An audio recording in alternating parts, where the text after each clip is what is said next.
Welcome to a special edition episode of the Game Changing Attorney Podcast, recorded live at the 2024 CRISP Game Changers Summit in Atlanta, Georgia. This episode features an exclusive keynote from John Morgan, the founder of the largest injury law firm in America, Morgan & Morgan. So John needs no introduction. I'll let him take it away. This is going to be uncut, unfiltered. You guys can listen to the entire keynote from start to finish. You can even watch the thing on YouTube. John, take it away.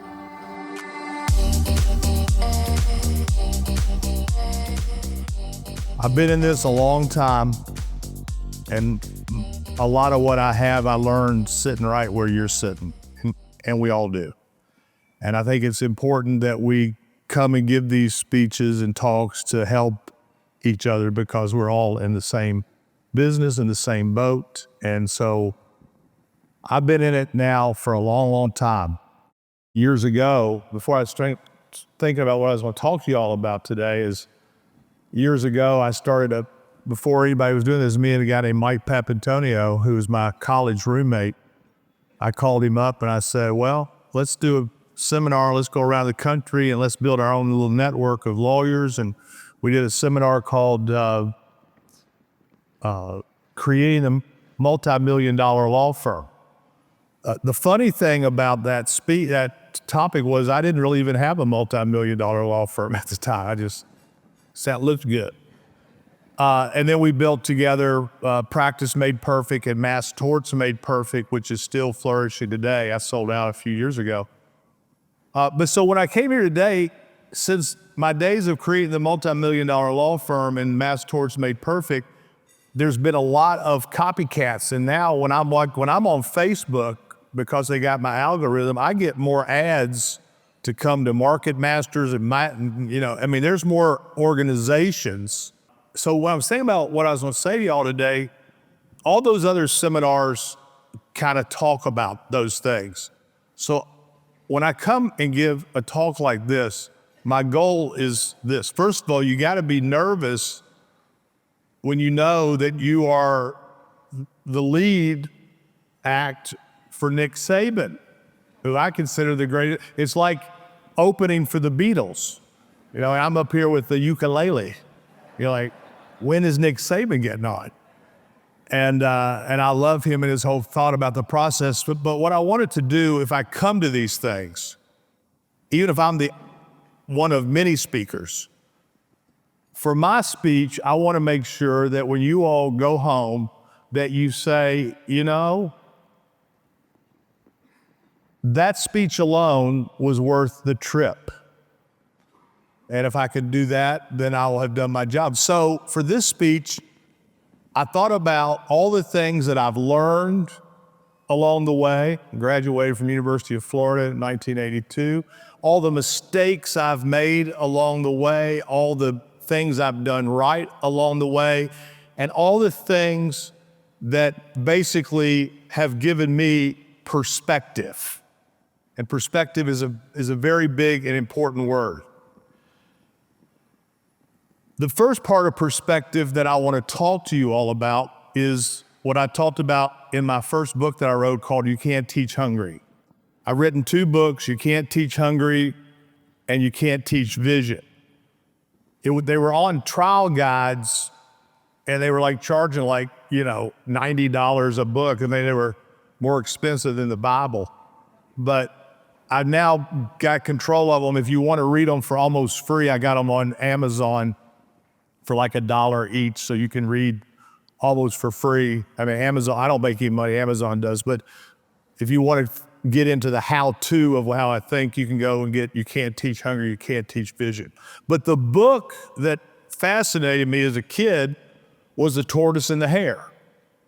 Just fascinated me because when I first started reading it, I identified with the hare.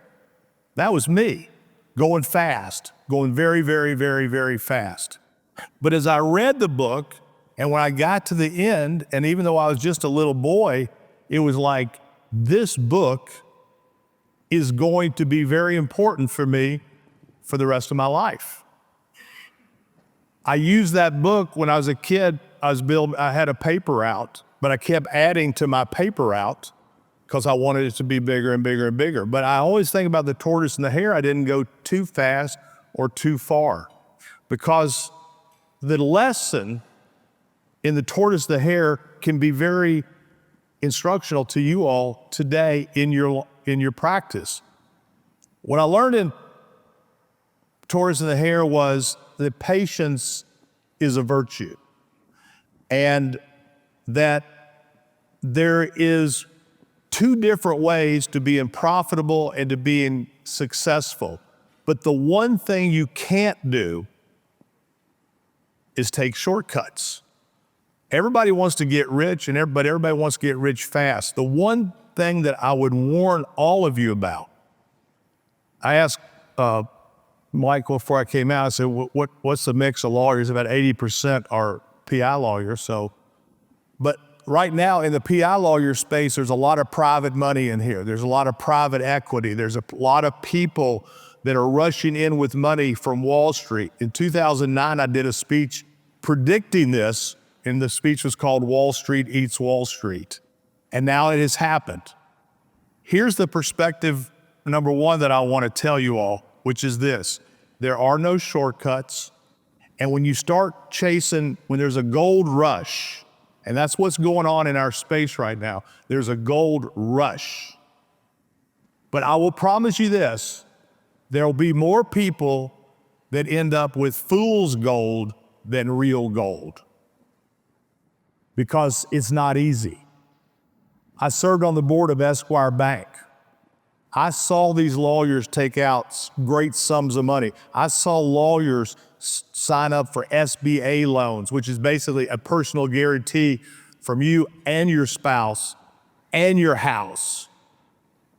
And over time, when I would see these settlements come in, these mass torts would go on forever and ever. By the time they got to the back end, the power of compounding interest will eat you alive. Many people are in these mass torts forever and ever and ever and ever. And they get to the end, they get their money, and they make almost nothing because the bank has made all the money. When you start paying the rates that these people are charging and the vig that they're taking, it may not be worth it. So perspective number one is just remember, all that glitters is not gold. The second thing I want to tell you is something that has been a problem for me in my life. I used to, as a kid, I don't know why this bothered me, but I was always pissed off at monarchies. I'm like, why does this guy get to be born and be king and have all this money? I always, as a little boy, was pissed off at monarchies because it just didn't seem fair. That all they were, and then they always seemed to be assholes too. I mean, I'd like to beat Prince Hare to a pulp, for example. And Meghan Markle, don't even get me started on her. But I hated the monarchies. And I think I hated them because I was jealous. I was jealous. We never went on a vacation, but we had people across the street that used to go every year to the Keys to fish. And when they were pulling out, I used to look at them leaving. I'm like, God, what would that be like to be going to the Keys? We never left Kentucky until we had to leave Kentucky. And what happened is I was looking at them and their life instead of looking at me and my life and how to make my life better. Perspective number two that I want to advise you today about is this: comparison is the thief of joy. And we as lawyers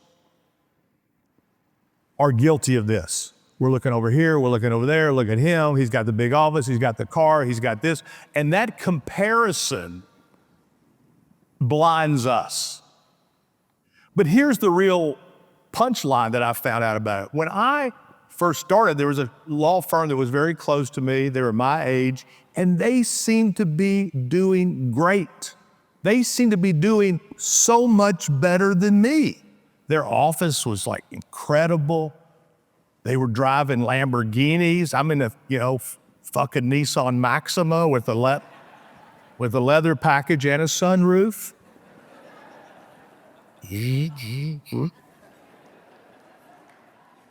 And I'm like, why am I in a damn Nissan? And these two, I'm in this, and they were workers' comp lawyers. I'm like, how are they making all this money?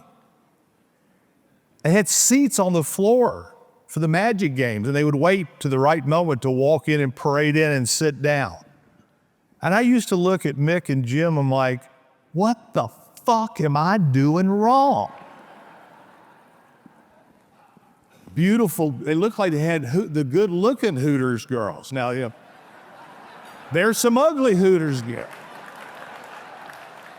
But they had the good-looking Hooters girls. And they'd parade them in, you know, and I'm there with my 4 kids walking into the, you know, buying my tickets on credit. And they're walking in with Hooters girls coming out of a Lamborghini. I'm like, what the fuck am I doing wrong? Comparison is the thief of joy. Now, if you really want to lose money, join me. I own racehorses in Kentucky. And if you really want to lose money, buy into some racehorses with me. But with racehorses, you know what we do when the horses start looking the other way? We put on them blinders. I wish I had had blinders on early on. Because if I had blinders on, I wouldn't be looking at Mick and Jim and wasting all that time dreaming about being them. I would have been dreaming about being me and being successful. Before it was all over, Mick and Jim went belly up. The Lamborghini was rented. The office was rented. And the Hooters girls were rented. You can rent a Hooters girl. Right? Go right down to Magic City tonight and you get it. But somebody was at Magic City last night. Okay, but you start punching the guy next to you when I say Magic City, he was at fucking Magic City last night. Look, that's right, that guy right there. Look, he just, the guy that put the napkin over his face. So, it was all a lie. And all the time I spent thinking about them, the distraction that I thought about them, it was all an illusion. It was all an illusion. And at the very end of it all, I represented Mick in a Social Security case for him. And when I was doing it, I was thinking, I liked him, but I wouldn't want to be him. And here we are, this guy that I worry about being so much better than me, it was never real. Perspective number 2 is comparison is the thief of joy, and it takes away so much of your productivity.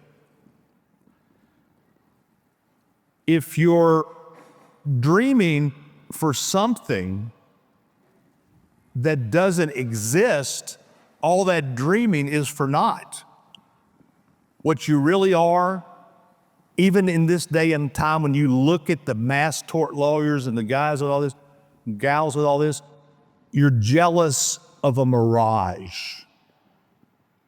It's not real. You're in a desert and you see water, but there is no water. There is just sand. Focus on you, not on them.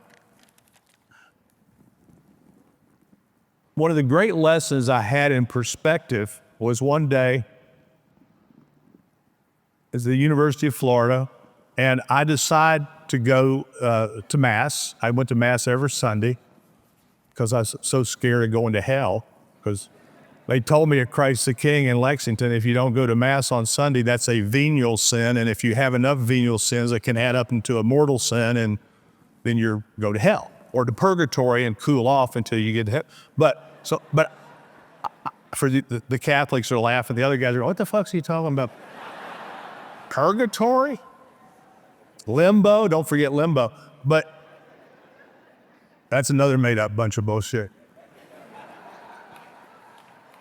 But, so I go to Mass, and I had this great lesson that was given to me that I'm going to give to you. The priest gets up, he comes out, he pulls out of his robe My daughter says she doesn't want to go to any more churches where the ministers are in costumes.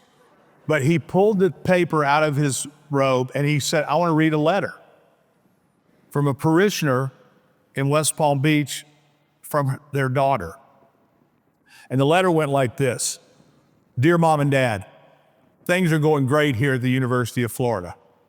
I love it. I guess you've heard by now that my dorm caught on fire and I lost everything. But luckily, standing outside with the firemen was a boy named Bob. And Bob was nice enough to invite me, because I lost everything, to move into his apartment with him. I love him. Bob's not a student at the University of Florida. Bob works at the Shell station on the corner of University and Archer. He's not in management, but they think he could be. Bob's a wonderful, wonderful person, and I plan to spend the rest of my life with him. Oh, did I mention I'm pregnant? I can't wait for you all to meet Bob when I come home for Thanksgiving. Dad, you're going to have to teach, it's a boy, Bob doesn't play sports, so you're going to have to teach your grandson how to play sports. I can't wait to see you all. I can't wait for you all to meet Bob. I can't wait to get my life going. And then the priest stopped, and then he said, P.S. Everything that you have just read is a lie. Actually, it looks like I'm failing algebra.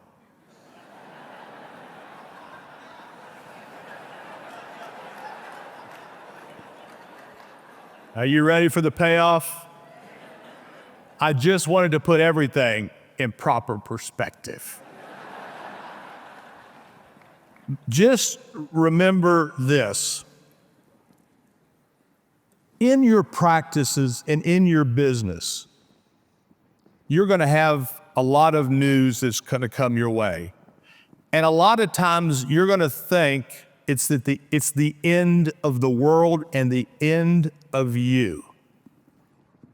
Years ago, when Johnny Cochran was alive, he called me up. I thought it was a prank, because hey, it's Johnny Cochran.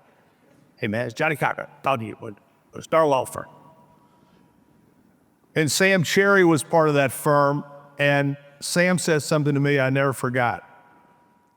Nothing, this is perspective number 3, nothing is as good or as bad as it first appears.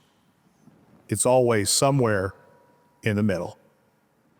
So don't panic when you think it's time to panic, but also don't celebrate when it's premature. Act like you've been there, as Vince Lombardi said, when you score a touchdown. And so if you take that perspective, it keeps us all a lot more grounded.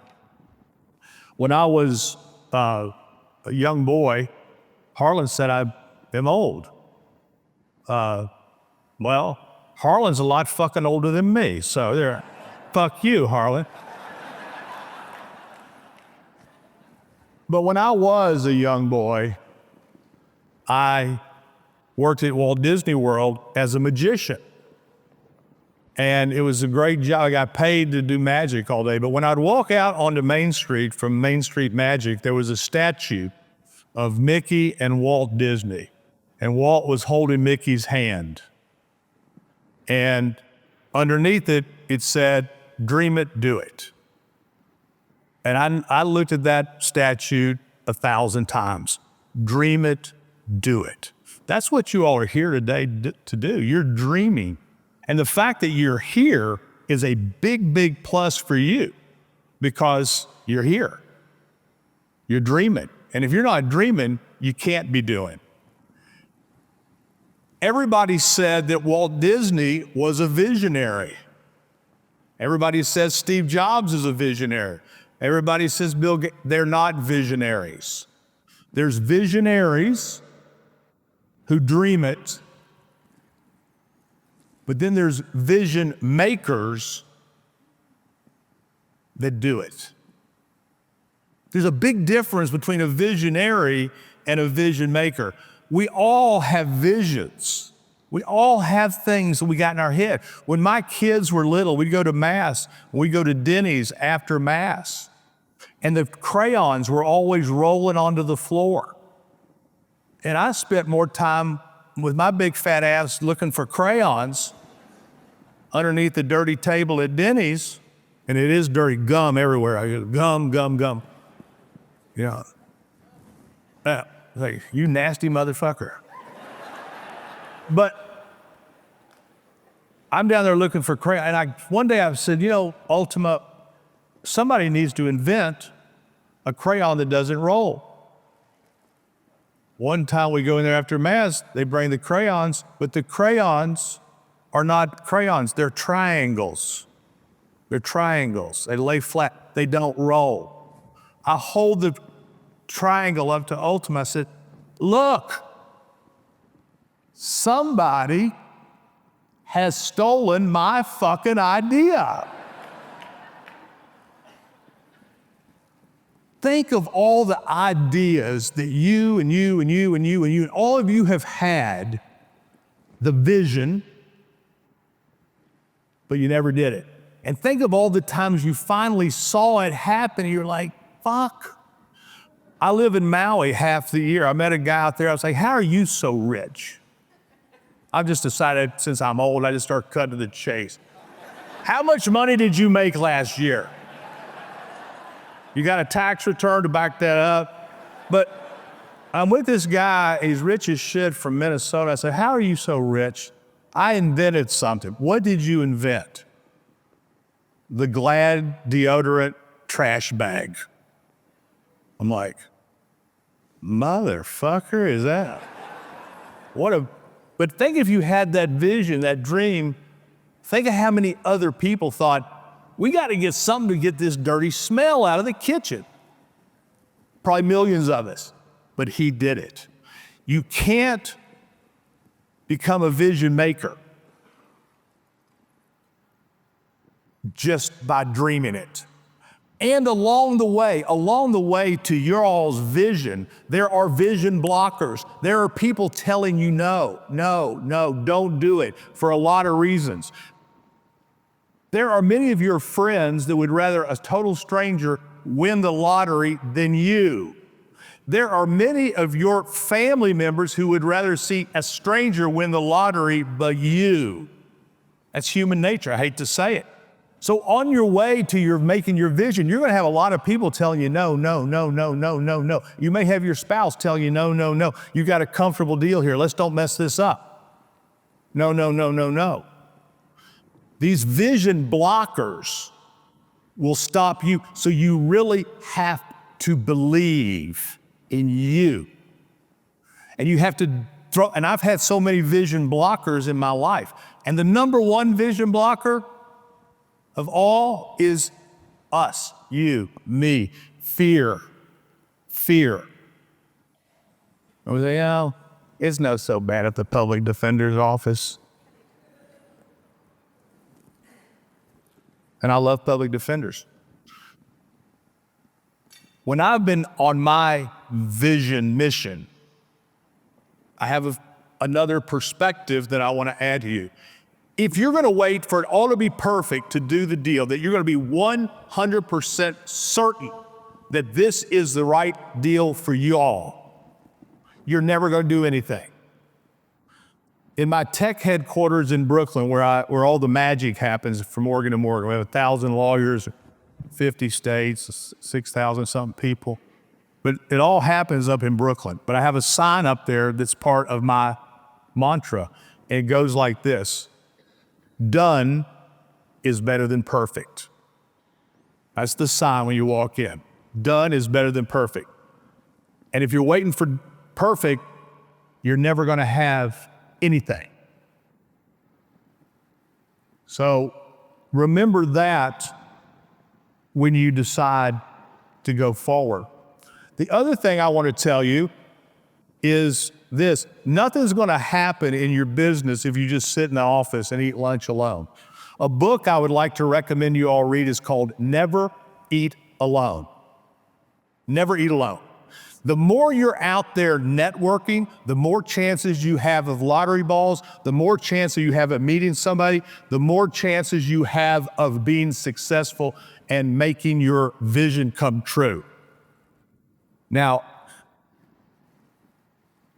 I'm writing my third book now called Life is Luck. And in that book, I talk about there is luck, but we also have to go looking for luck. All of you all are here today looking for luck, looking for an opportunity.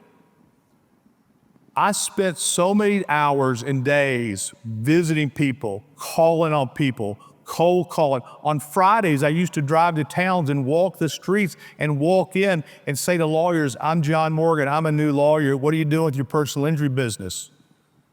One guy said, are you soliciting me? I'm like, fuck yeah. The fuck you think I'm doing here, dude? And I would say to them, I heard so much about you and your success. I'm like in this bullshit office. But I did that a lot. And then I'm going to teach you a trick. Can everybody do this real quick? Just everybody do this.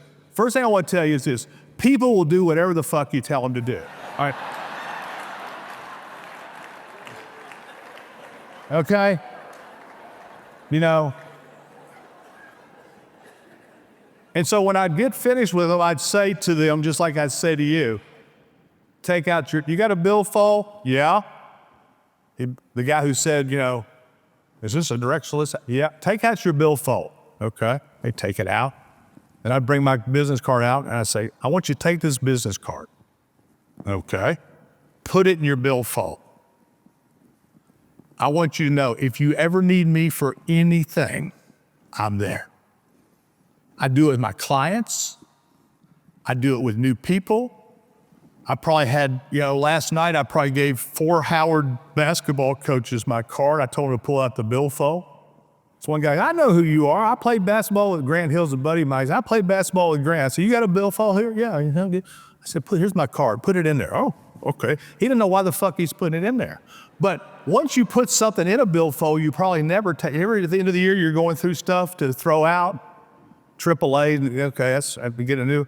They don't throw the business cards because when they talk about lawyers, they talk about my lawyer.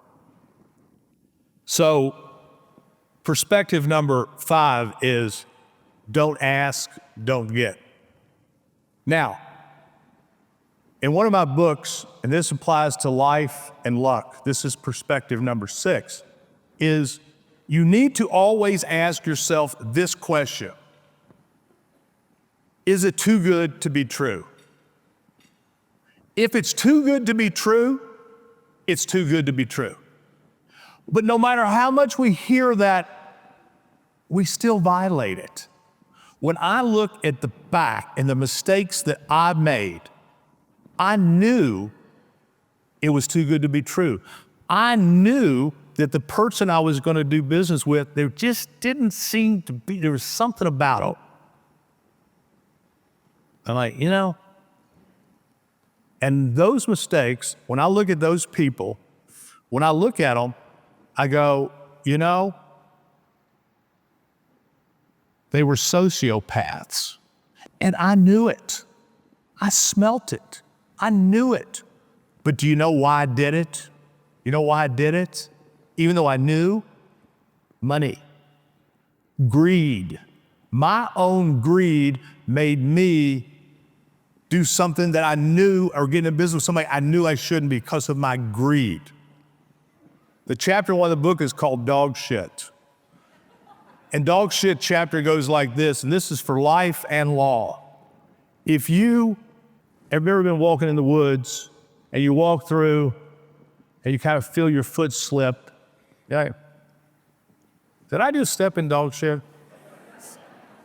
Because we know that feel. But you don't want to believe it, because dog shit is a real mess. I'd rather step in horse shit or cow shit than dog shit. There's something about dog shit. And then you walk, but you keep walking. And that was probably pine needles. It's all right, it's probably okay. They're probably not sociopaths. This is going to be okay. And then you get in the car. You know that smell? Can you smell that smell right now? The guy from Magic City went, yep.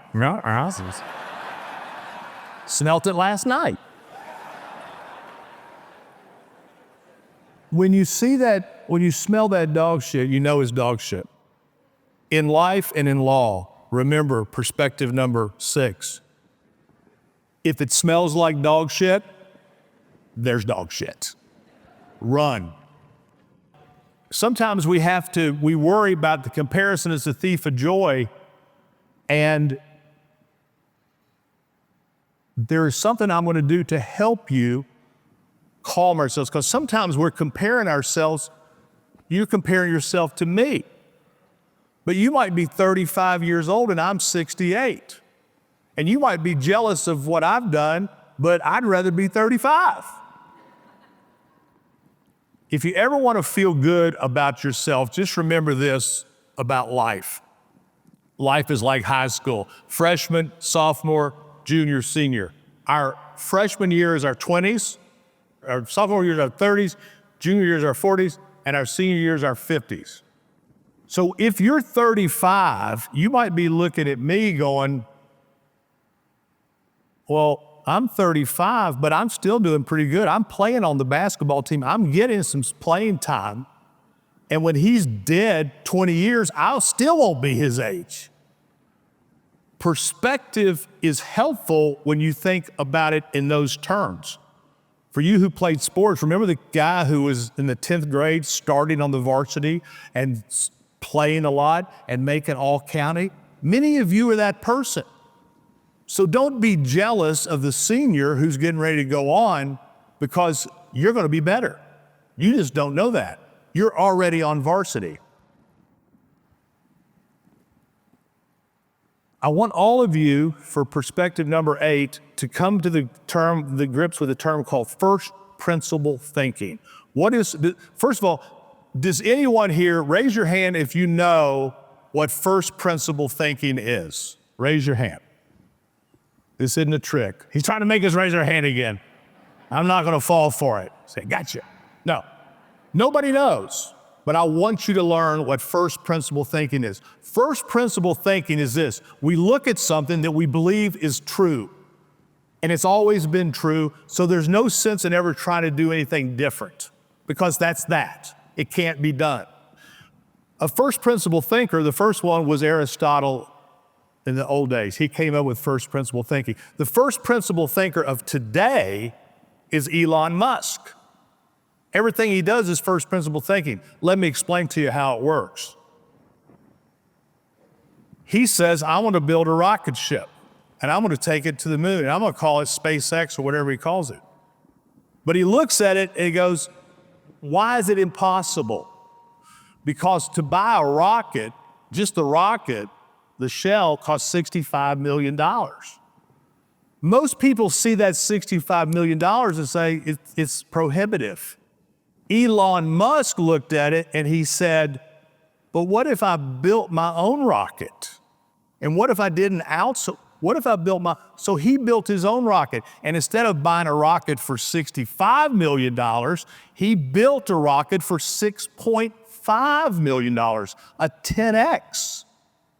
When he built Tesla, they said, well, look, there's not enough lithium in the world, there's too many batteries. There were so many reasons not to do it, because it was impossible.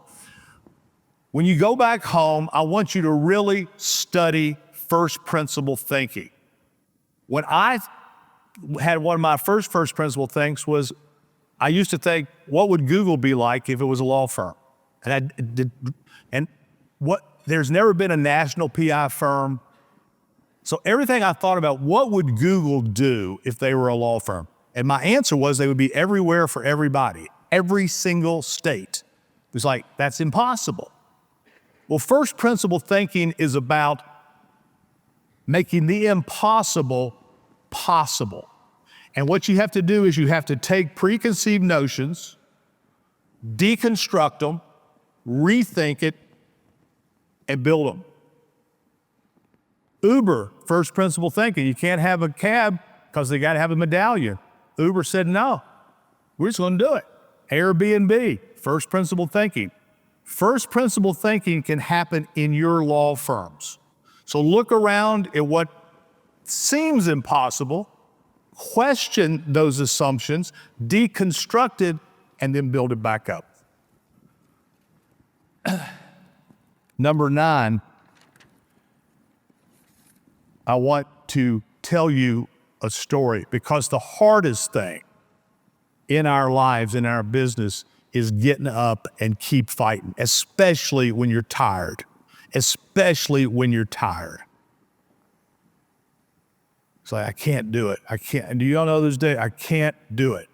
The greatest fight of all time was with Muhammad Ali and Joe Frazier, the Thrilla in Manila. They fought for 14 rounds and it came to round 15. In the corner over here was Muhammad Ali. He told Angelo Dundee and Bundini Brown, cut my gloves off, cut my gloves off. And he says, look, you just got to go one more round, champ, one more round. In the other corner, Frazier's eye was like a watermelon. He couldn't see out of one eye. And Eddie Futch, his manager, said, champ, I'm not going to let you go out there. I'm going to throw the towel in. And Frazier said, if you throw the towel in, we're never speaking again. They're going back and forth. And all of a sudden, here comes round 15. Ding, ding, ding, ding, ding. Everybody comes to their feet for the greatest fight of all time. Go back to your hotel room tonight, or back to your house, and watch this. You'll see them pushing Ali off the stool. He stands up. In the other corner is Eddie Futch. He sees Ali just stand up. That's all Ali did. He just stood up. And when Eddie Futch saw that, he threw the towel in. And then Ali collapses onto the ring. He couldn't walk. He couldn't even walk. But he became the greatest. You know why? Perspective number 9. He answered the bell. All of you in your practices and in your business and in life, you're going to be tired, you're going to be exhausted. But when you are, remember that fight. Remember, all I got to do is just stand up. All I got to do is just answer the bell. So, in closing, Tortoise and the Hare, patience is a virtue. Comparison is the thief of joy. Perspective is very important. The truth is not this way, it's that way, somewhere in the middle. Dream it, do it. Done is better than perfect. Never eat alone. Don't ask, don't get. If you step in dog shit, don't track it into white carpet, because you will really have, Stanley Steamer will be very, very happy to see that. Watch out for sociopaths, freshmen, and first principle thinking, and answer the bell. The final thing I want to tell you is this. The one great thing that we have in our lives is we got to be lawyers. And one thing that we all know, because I'm not that smart of a person, book smart person. I'm a real smart, street smart person. I built my business in union halls and throwing darts and playing pool and all that shit, like a lot of you did. But in my life, I got through law school. And law school is hard. Not that it's really hard, but it's just finish it. I mean, we got to go to high school, then we got to take the SAT, then we got to graduate from high school, and then we got to do all this stuff. And then we got to get into law school, then we got to pass law school, then we got to take, it's like an obstacle course. And then you get here and you get to be a lawyer.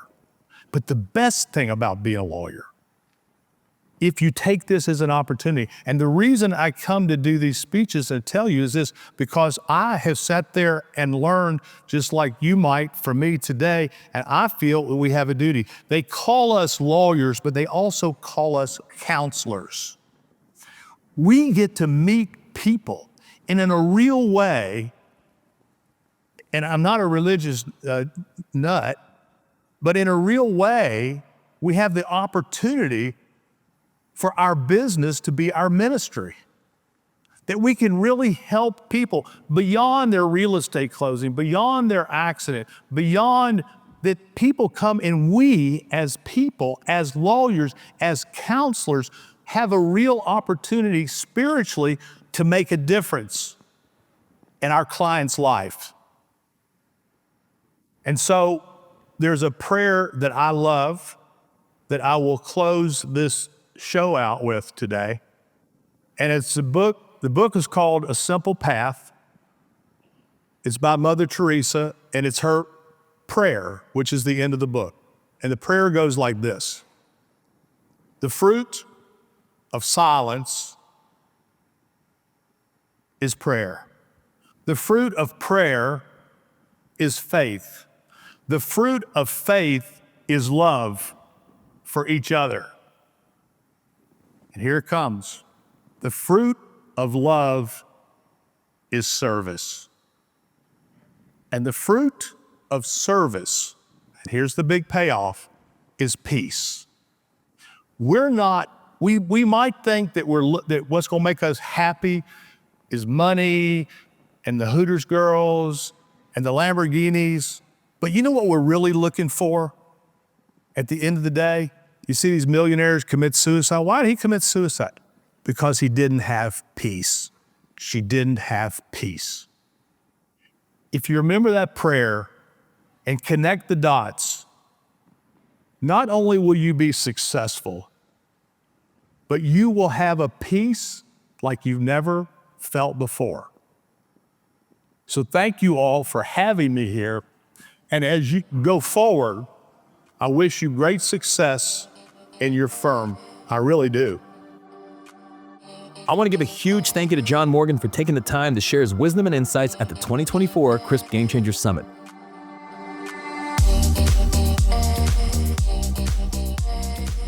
If you found this episode valuable, here are 3 free ways that I can help you grow your law firm. Number 1, download the first chapter of my book absolutely free at GameChangingAttorney.com. Number 2, you can shoot me a text at 404-531-7691 and I'll answer any question that you've got for me. And finally, number 3, if you can leave this podcast a 5-star review, it'll help us gain access to more influential thought leaders and bring their lessons learned here to you. For more information and other highlights from the 2024 Crisp Game Changers Summit, see the show notes for this episode in your podcast app or visit legalpodcast.com.